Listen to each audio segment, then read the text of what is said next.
טוב, בוקר טוב בשם השם, נעשה ונצליח שנזכה להגדיל תורה ולהאדירה בתכלית של יראת שמיים, בעזרת השם.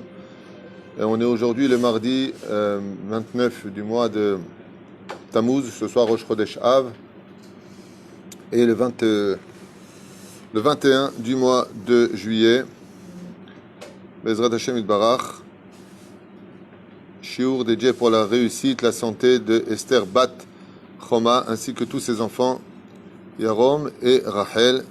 שהקדוש ברוך הוא יפתח להם שערי אוצרו הטוב שנותיו בנעימים לחיים טובים ושלום. Ainsi pour tous les malades d'Israël, רפואה שלמה וכל מתי ישראל, ובכללם ציפורה בת זליגמן, אם אני לא טועה, כן?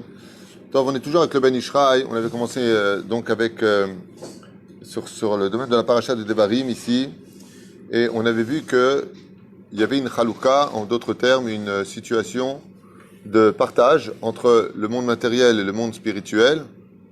Mais il n'y a pas que ça. Vous savez que les mois sont reliés aux mazalot. Il y a 12 mazalot, il y a 12 mois dans l'année juive. Et le combat de ce monde dans lequel nous vivons, à des degrés ésotériques, sont les combats des mois. C'est-à-dire que il faut savoir entre la force énergétique du peuple d'Israël et la force des nations du monde, comment gérer la responsabilité des 30 jours du mois.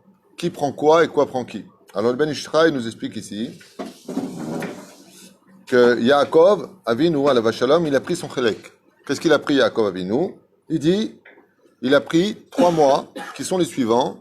Le mois de Nissan, le mois de Iyar et le mois de Sivan. Pourquoi Dafka ces 3 mois-là? 3 mois qui se suivent importants. Le mois de Nissan. Hein? C'est ce que je suis en train de dire. Abraham, quel Abraham? Il n'y a pas Abraham. Je parle de Yaakov et de Esav.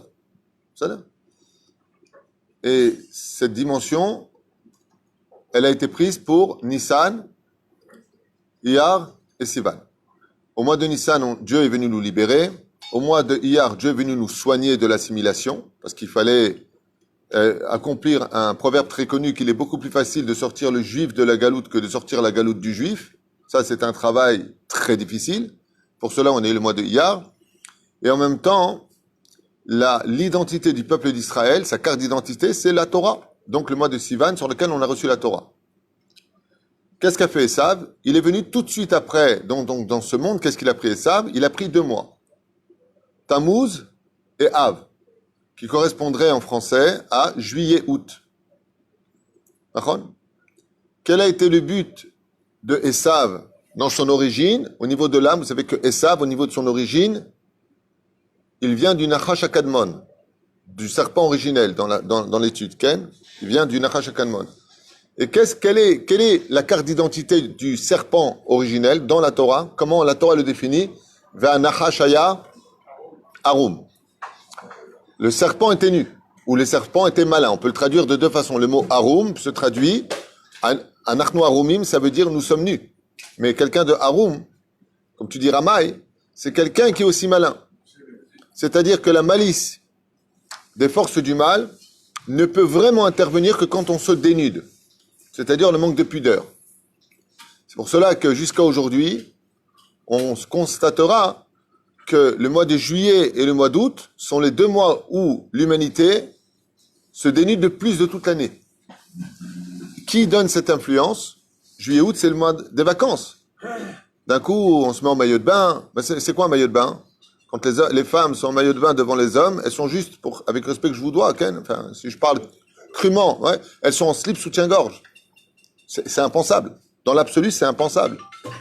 Femme mariée, elle est en slip soutien-gorge devant des mecs à la plage. De quoi on parle? Attends, moi, ce que je suis en train de dire maintenant, en 2020, s'il y a des gens qui sont pas du tout initiés à l'étude de la Torah, ils me prennent pour un fou. Je dis, mais c'est un fanatique, c'est un malade. Et où est le problème d'être en maillot de bain devant des hommes?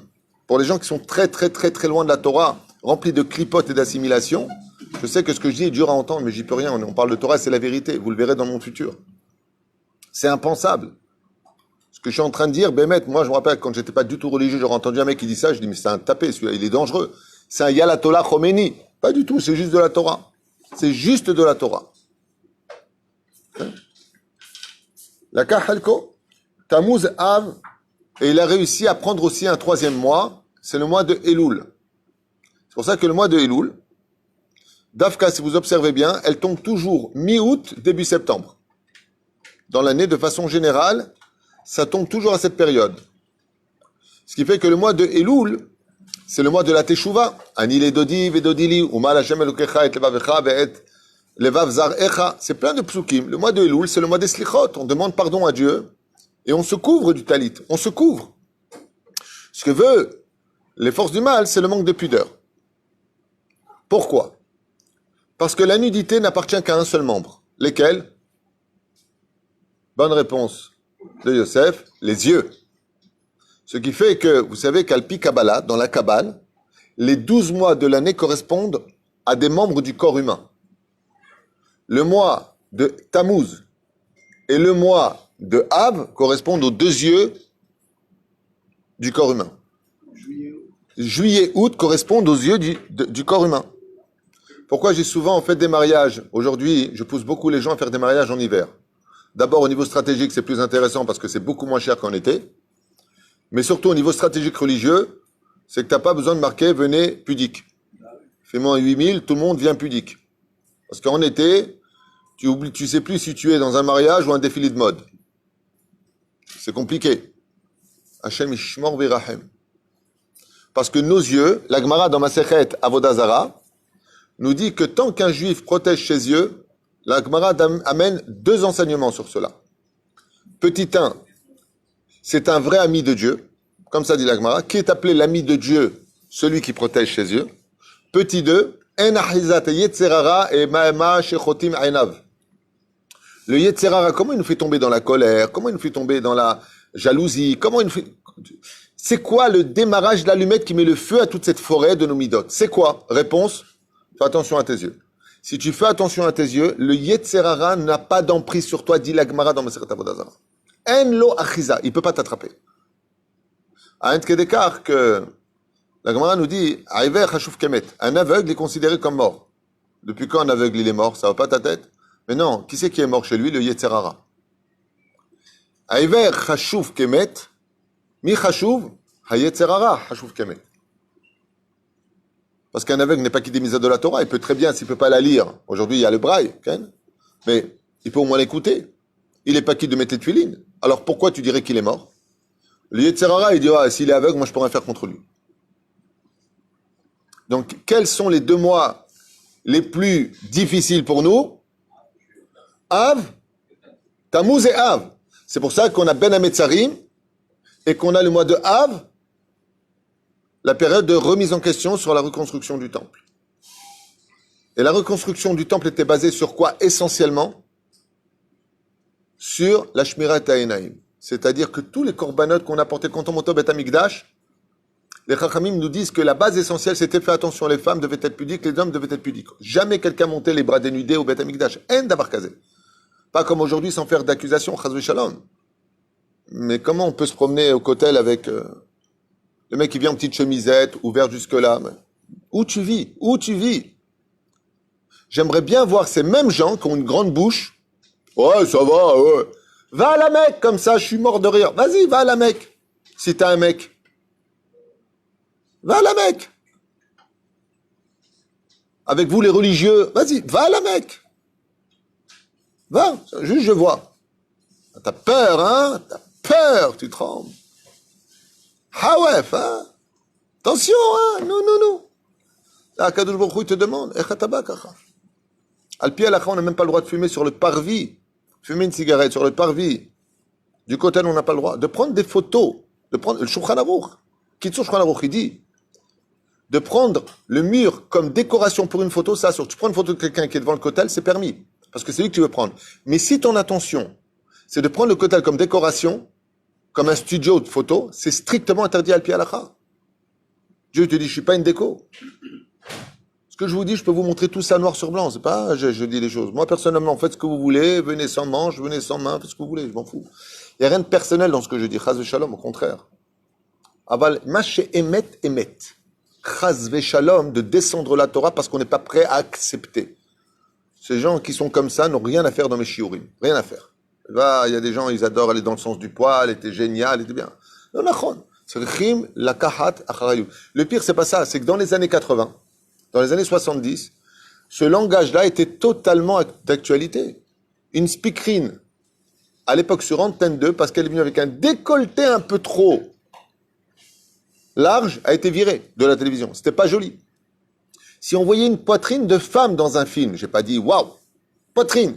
Il y avait un carré interdit aux moins de 12 ans. C'était le carré blanc. C'était évident. Quand j'étais jeune, pendant une période, j'ai vécu en pension. Il y avait une fille là-bas, en pension. Une fois, elle est sortie un jupe un peu courte. Sa mère lui a mis une claque, elle avait juste 20 ans. C'est une Goya.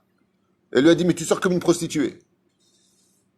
Je ne parle pas de mes parents, je parle de moi, jeune. J'avais 9 ans. Je vois cette fille qui s'appelait Bernadette, s'est pris une gifle parce qu'elle est sortie un peu en jupe courte. Elle allait au bal. Sa mère lui a dit, tu rentres dans ta chambre, t'es pas une prostituée. Ah, la réponse. Ouais, mais vous vivez dans la préhistoire. Non, on ne vit pas dans la préhistoire, on est au courant de tout ce qui se passe. Mais en attendant, on n'a jamais été aussi malheureux, jamais aussi pauvre d'esprit, jamais aussi triste. Il n'y a jamais eu autant de suicides. C'est pas moi qui le dis, c'est les psychiatres. Jamais eu autant de suicides et de divorces que notre génération. Jamais. Lama. Avant, on n'avait rien. Tout le monde vous le dira. Tout celui qui a plus de 45 ans vous dira qu'avant, on n'avait rien. On était beaucoup plus heureux qu'avec les gens, la jeunesse d'aujourd'hui qui ont tout. Moi, je me rappelle, on avait un skateboard,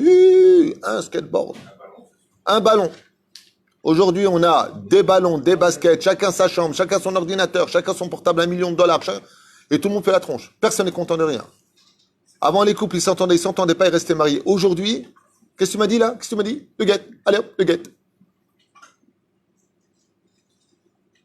Lama, parce qu'on a quitté des valeurs qui n'étaient rien d'autre qu'une sécurité pour nous.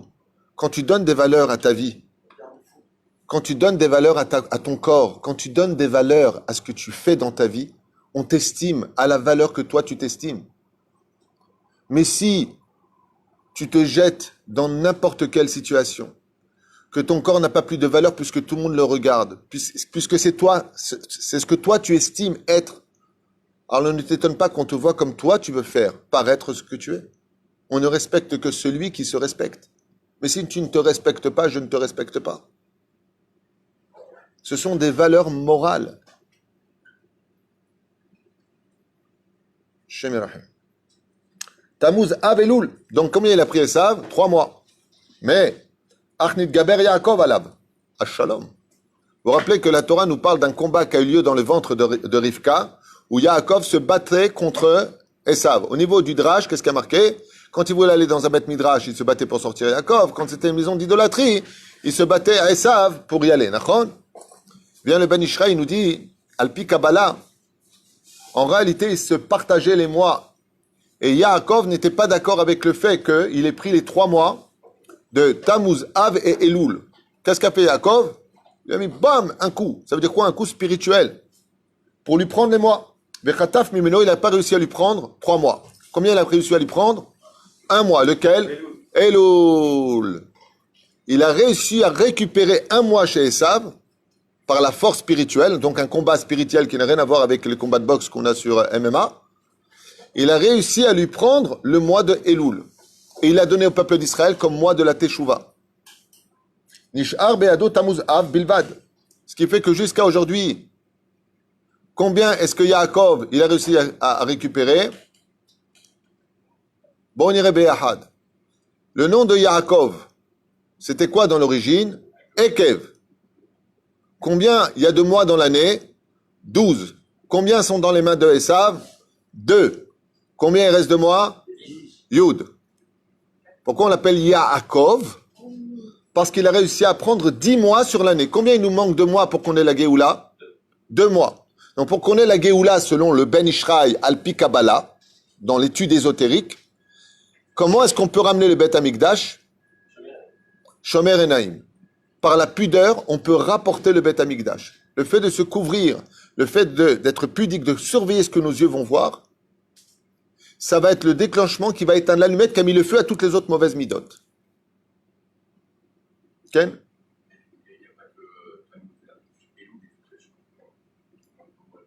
Ken, comme c'est le mois Elul de la Teshuvah où on pleure, on demande pardon à Dieu d'avoir vu des choses interdites, d'avoir parlé du Lachon Hara, les slichot, ratanu, avinu, pashanu, nimasanu, barachnu, nimaslanu. Alors on fait Teshuvah. Il y a un séquer là qui est sorti ce matin sur Kikar Shabbat, au niveau des informations, et sur I24, que 2 ministères au gouvernement ont fait un séquer mondial sur le nombre de juifs répertoriés. Et Barer, que le chiffre qui est sorti, c'est celui que donne le Maharsha dans Masechet Shabbat sur la fin des temps. Incroyable. Là-bas, il dit 80% des juifs ne se sont plus vraiment concernés par Eretz Israël et le judaïsme. C'est marqué comme ça. Je ne sais pas si c'est vrai ou faux, mais en tout cas, eux, ils marquent comme ça. 20% oui. Quand on est sorti d'Égypte, le Maharsha, il dit on était 20% à être attachés aux valeurs juives et 80% ne l'étaient plus. Le Maharsha, il écrit dans Masechet Shabbat, on ne peut plus de la feuille, il dit à la fin de temps, ce sera la même chose. Là, il y a un séquer qui est sorti, une étude qui a été faite, où 20% seulement des Juifs dans le monde se sont totalement concernés par la terre d'Israël et par le judaïsme. Le reste commence à s'assimiler fortement. Okay. Et en Israël, à l'époque de Yossi Sarid, ils avaient fait un séquer ici. Combien y a-t-il de gens pratiquant la Torah Mamash? Écoute bien, 80% des Israéliens sont traditionnalistes, mais 20% pratiquent vraiment la Torah. C'est toujours 20-80. Maintenant, est-ce que ces chiffres-là sont erronés? Est-ce qu'ils sont vrais ou pas? J'en sais rien. Mais il y a toujours ce garin incroyable de 1/5 qui apparaît dans l'histoire.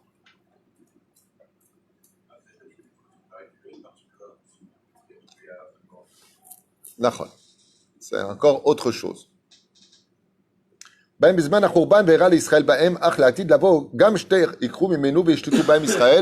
dès que Israël, à la fin des temps, arrivera à récupérer ces 2 mois, donc le Ben Ishra et pas David Twitou, moi j'ai encore une fois, sortez comme vous voulez, faites ce que vous voulez, je suis pas là pour juger, je vous explique, on a un texte ici dans les mains, je vous explique ce que dit le Ben Ishra. Le Ben Ishra, il dit, quand Bezrat Hashem, à la fin des temps, on arrivera à récupérer ces 2 mois, comment on fait pour les récupérer?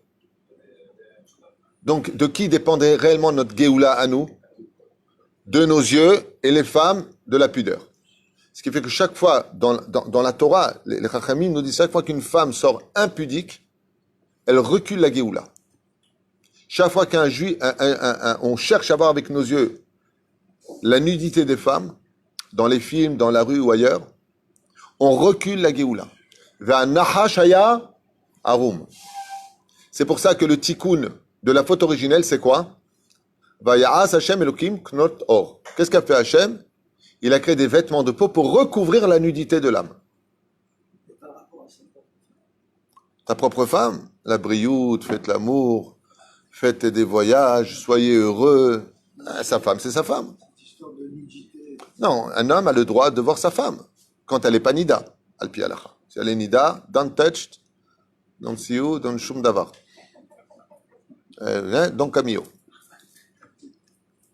Mais sinon, j'insiste énormément sur ça. Vous ne pouvez pas savoir combien dans le ciel, je vous le dis en mon nom, à voix haute, après toutes les études que j'ai pu faire dans ce domaine. Vous ne pouvez pas savoir dans le ciel combien Kadosh Baruch Hu, il est saméach, il est heureux de voir un couple s'aimer, se prendre dans les bras. Vous ne pouvez pas savoir. Quand un couple, il se respecte, quand un couple, il s'aime, quand un couple, il dialogue ensemble, quand tu vois qu'il y a de la complicité dans le couple, la Shekhina danse dans le ciel. La preuve en est, il y a marqué quand ils divorcent, les pierres du Misbéach pleurent. Et quand un couple se marie, Dieu fait descendre toutes les Neshamot, depuis Adam Arishon, pour voir le mariage de ce couple. À un tel point qu'il y a marqué que quand ils font l'amour et qu'ils apportent un enfant, qu'est-ce qu'il y a marqué? Baruch Ata Hashem et Sameach Tzion Bevanea, qui donne de la joie à Hashem, à Tzion, par le biais de la naissance des enfants. Si un jour vous voulez faire un cadeau à Dieu, vous dites, vous savez quoi? Vous savez, je sais ce que je vais faire. Je vais donner une ambiance harmonieuse, d'amour et de douceur à la maison, entre ma femme, moi et mes enfants. Alors là, ça aussi, ça mènera à la Géoula. Si les femmes avaient plus d'amour de leur mari, elles chercheraient peut-être moins à plaire aux autres. Je referme cette parenthèse. Et je pense ce que je dis. Je ne suis pas le défenseur des femmes ni des hommes. Si les femmes avaient un peu plus, parce que les mecs toujours me disent, ouais, toujours pour les femmes. T'as raison. Allez, on revient en arrière. Si les femmes avaient un peu plus de respect pour leur mari et les hommes plus d'amour pour leurs femmes, ça irait beaucoup mieux dans les foyers. On referme cette parenthèse. Et le Yamim Tovim l'Israël. Car en réalité, il faut savoir quelque chose que les gens ne savent peut-être pas. Mais le meilleur de l'année juive pour le peuple d'Israël, c'est le mois de Tammuz et le mois de Av. Tu verras quand tu auras la Géoula, le mois de Tammuz et de Av vont être les mois les plus merveilleux de l'année juive. Et la preuve en est, quel sera le premier des mois? Vous savez qu'on va changer le système quand vient le Mashiach. Bidiouk. Il deviendra Av, Mazé Av en hébreu, papa. Le père de l'année juive deviendra le mois de Av. Ça veut dire qu'on commencera l'année par le mois de Av. Pourquoi? Parce que ce sera le meilleur des mois. Et le meilleur jour de l'année sera lequel d'après vous? Tisha B'Av. Tisha B'Av sera un jour de Yom Tov, un jour de joie incommensurable dans l'histoire. Le 9 du mois de Av sera attendu toute l'année, alors qu'aujourd'hui, c'est le jour le moins apprécié de l'année. Dès qu'arrive le 9 Av, souvent les gens me disent j'ai une rasra comme ça. Ce sera le jour, pourquoi? Parce que sous cette boue, sous ce système dans lequel se cachent les trésors du judaïsme, eh bien, se trouve à l'intérieur la Kedusha du peuple d'Israël. Mais tout cela, nous dit le Ben Ishraï, c'est un travail que Yaakov a commencé à faire. Il a récupéré un mois.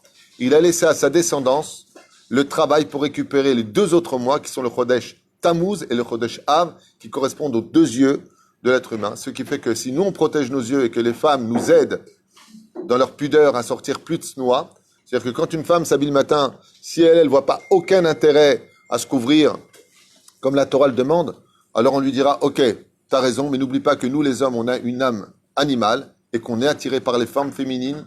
Aie pitié de nous, aide-nous à réussir à garder nos yeux pour la Kedusha et non pas pour les interdits de la Torah. Baruch Adonai l'olam, amen, ve amen. Ce shiur, comme on l'a dit tout à l'heure, était dédié pour la réussite, la santé de Esther Bat Roma ainsi que ses enfants. Alors, Yarom, ou Yoram peut-être, et Rachel, qu'Akadosh Baruch Hu yivarech otam, v'chol Hashem, ainsi que tous nos donateurs. Bracha v'atzlacha, b'chol ma'asedechem, amen ve amen.